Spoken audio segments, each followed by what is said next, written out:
नमस्कार, मैं हूं योगेश चौधरी। आपका स्वागत करते हैं सनराइज न्यूज नेटवर्क में। आज अपन जिसकी बात करेंगे वो बहुत बड़ा टॉपिक है, अरावली बचाओ।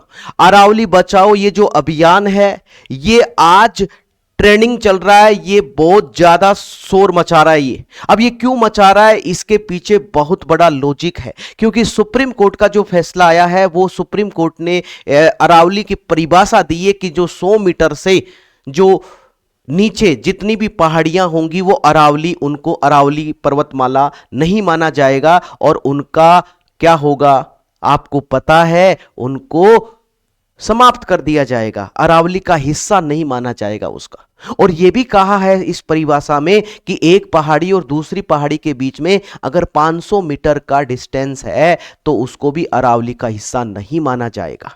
ये क्यों? क्या सरकारों को पता नहीं? क्या ये जो आंदोलन चल रहे हैं ये जनता को ही पता है? तो आप लोगों को मैं कहना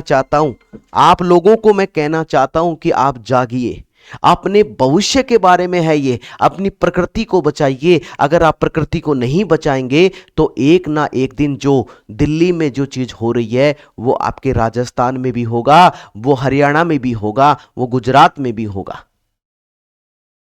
तो आप लोग इस मुहिम का हिस्सा बने।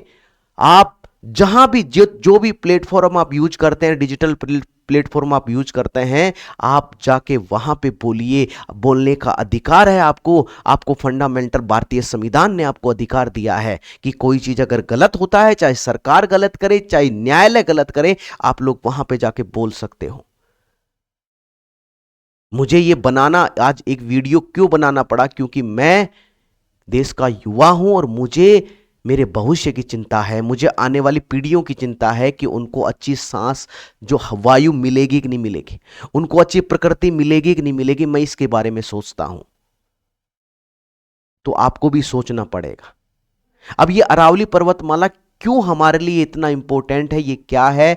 ये विश्व की सबसे प्राचीनतम पर्वतमाला है। विश्व की सबसे प्राचीनतम पर्वतमाला है ये, भारत की नहीं, विश्व की सबसे प्राचीनतम पर्वतमाला है अरावली पर्वतमाला, जिसको आज खनन माफियों को सौंपा जा रहा है, उनको लाइसेंस दिया जा रहा है।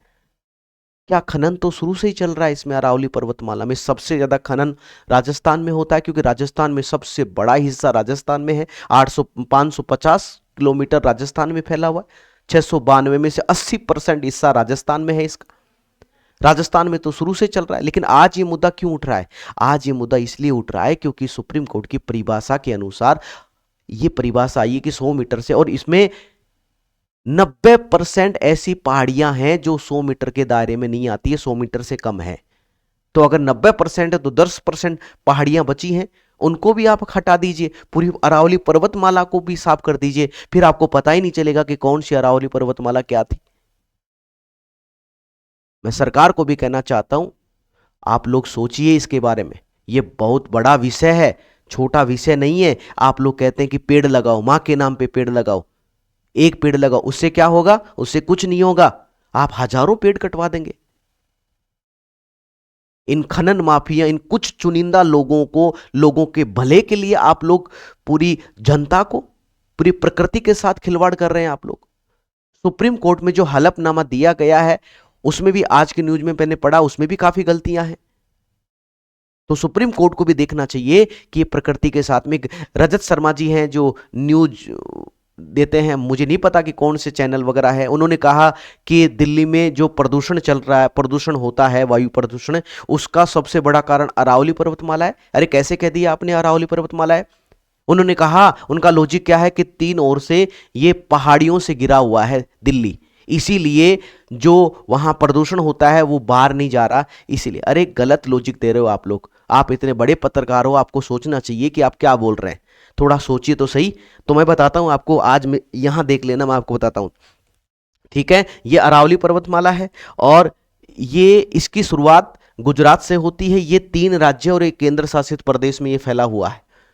गुजरात से निकलकर दिल्ली, रायसीना की पहाड़ियां, जो राष्ट्रपति भवन बना है, जेएनयू विश्वविद्यालय इसी पहाड़ी पे बने हुए, ठीक है? और ये दिल्ली की रायसीना पहाड़ी तक जाता है। सिरोही राजस्थान में कहां से प्रवेश करता है? सिरोही से प्रवेश करता है। और याद रखना झुंझुनू, राजस्थान का खेतड़ी में झुंझुनू में खेतड़ी जगह है, वहां से ये हरियाणा में प्रवेश करता है। ये गोंडवाना लैंड का हिस्सा है। और याद रखना सबसे विश्व का सबसे प्राचीनतम पर्वतमाला है। और ये कैम्ब्रियन युग का निर्माण, इसका निर्माण कौन से युग में हुआ? कैम्ब्रियन युग में इसका निर्माण हुआ। यहां से सीसा, जस्ता और तांबा अनेक ऐसे खनिज निकाले जाते हैं, कच्चा माल निकाला जाता है यहां से। ठीक है, तो अपन आगे की बात करें। अब ये इंपॉर्टेंट क्यों है, इसके ऊपर अपन आज चर्चा क्यों कर रहे हैं? ये इसीलिए चर्चा कर रहे हैं क्योंकि अगर ये अरावली पर्वतमाला नहीं होता तो ये जो रेगिस्तान आप जोधपुर, जैसलमेर, बीकानेर में देखते हैं, वैसा का वैसा रेगिस्तान यहाँ पे भी होता। कोटा, बूंदी, बारां, झालावाड़, यहाँ पे ये पठारी बाग है, यहाँ पे कृषि प्रधान ये भूभाग है, यहां पे भी क्या होता? पूरा का पूरा रेगिस्तान होता। और ये इसीलिए इंपॉर्टेंट है ये अरावली पर्वतमाला, क्योंकि अरब सागर से जो मानसूनी हवाएं निकलती हैं ये अवरोध का काम करती है। समांतर रेखा, समांतर गुजरती है, समांतर है, लेकिन कुछ पहाड़ियों से टकराकर वहां यहां पे भी वर्षा होती है। राजस्थान के दक्षिण में वर्षा होती है और ये अवरोध का काम करती है। क्योंकि अगर ये अरावली पर्वतमाला नहीं होता तो ये जाके ये जो मानसूनी हवाएं हैं ये हिमालय से टकराती, और हिमालय से टकराने के बाद में सर्वाधिक वर्षा यहाँ पे उत्तरी भारत में सर्वाधिक वर्षा होती है। जिससे आपने देखा होगा कि अभी आपने कुछ ही समय पहले आपने सुना होगा कि उत्तराखंड में बादल फट गए। ये बादल इसलिए पड़ते हैं क्योंकि धीरे धीरे ये पहले अरावली पर्वतमाला अभी की नहीं है, अरबों साल पहले की पर्वतमाला है ये। अभी इनका निर्माण नहीं हुआ। विश्व की जब हिमालय भी नहीं बना था तब से ये पर्वतमाला है। तो आप इसको काट रहे हैं, इन पहाड़ियों को काट रहे हैं। और बंगाल की खाड़ी से जो मानसूनी हवाएं आती हैं इसको यहां टकराने के बाद में पूर्वी राजस्थान में और दक्षिणी राजस्थान में वर्षा का सबसे बड़ा जो कारण है वो अरावली पर्वतमाला ही है। अगर अरावली पर्वतमाला नहीं होता तो ये मानसूनी हवाएं सीधी निकलती आगे जाती। तो बहुत बड़ा योगदान है, आप चीजों को समझे। अब इन्होंने क्या कहा, ये इंडिया मैप में देख लीजिए, अरावली पर्वतमाला है। अब देखो मैं आपको थोड़ा समझा देता हूं, ये आज के अखबार में आया था। इन्होंने कहा कि कौन सी पहाड़ी अरावली का हिस्सा होगी, कौन से नहीं होगी।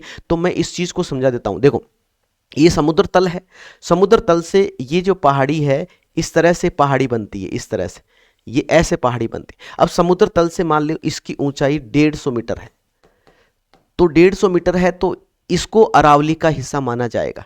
लेकिन मान लीजिए कोई यहाँ पे, अब ये पठार हो गए, ये पठार आ गए ऐसे, अब पठार आ गया, अब यहाँ पे ये पहाड़ी है, ये पहाड़ी, अब ये मान लो ये इसकी लंबाई, इसकी ऊंचाई 90 मीटर है, तो इसको अरावली का हिस्सा नहीं माना जाएगा। और दूसरी परिभाषा ये दी कि एक पहाड़ी और दूसरी पहाड़ी के बीच में अगर डिस्टेंस, दूरी 500 मीटर से ज़्यादा है, 500 मीटर से ज़्यादा है तो वो भी अरावली का हिस्सा नहीं माना जाएगा।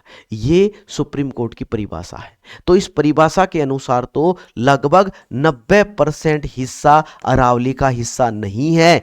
आप जाके सर्च कर लीजिए, देख लीजिए, अपने अधिकारियों से नपा लीजिए। 90% ऐसी पहाड़ियां हैं जो सुप्रीम कोर्ट की परिभाषा के दायरे में नहीं आती हैं। अगर 90% पहाड़ियां अगर इनको काट दिया जाएगा तो 10% को भी बचा के क्या करोगे? 10% को भी काट दीजिए, अरावली साफ कर दीजिए।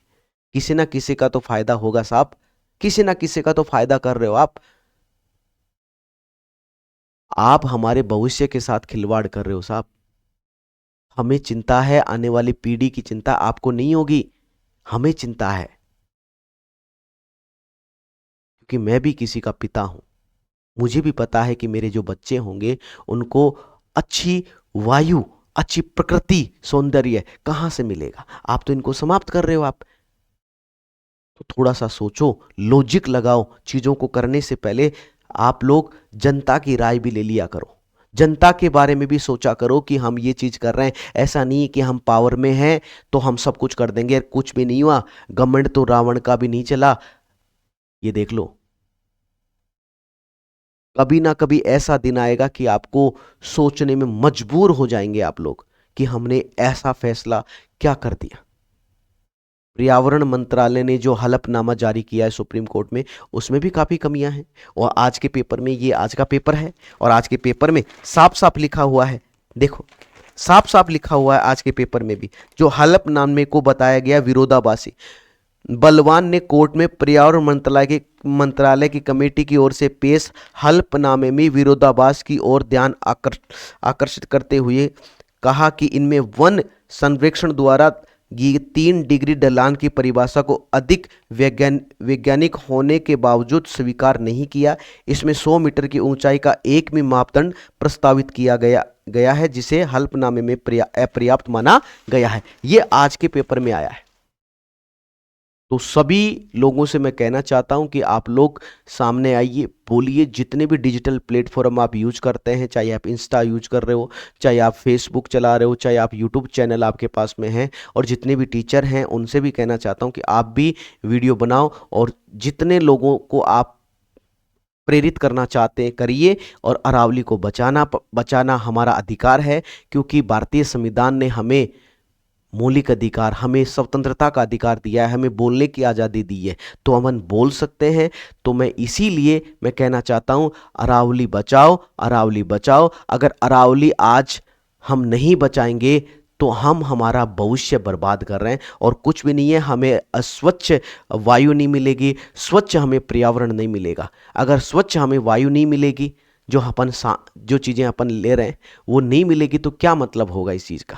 और मैं सुप्रीम कोर्ट से भी कहना चाहता हूं कि आप लोग एक बार दोबारा इसके ऊपर संज्ञान लीजिए, दोबारा सोचिए, और इसकी परिभाषा को आप या तो इसको अरावली पर्वतमाला को शेड्यूल अनुसूची 6 में डाल दीजिए, जो पूर्वोत्तर भारत के जो 6 राज्य हैं उनमें शामिल किया गया। वहाँ पे ना सुप्रीम कोर्ट की चलती है, ना सरकार की चलती है, वहाँ जनता की चलती है। अगर जनता कहती है कि हाँ इस पहाड़ी को यहाँ पे काटा जाए या रखा जाए, तभी जनता की बातें सुनी जाती हैं।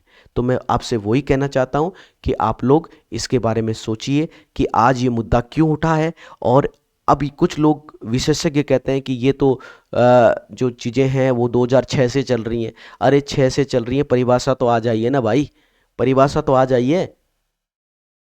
ठीक है, तो आज के लिए थैंक यू। तो हम सभी लोग जुड़ते हैं, हमारा भविष्य है अरावली। पेड़ पौधों से हमें स्वच्छ वायु मिलती है।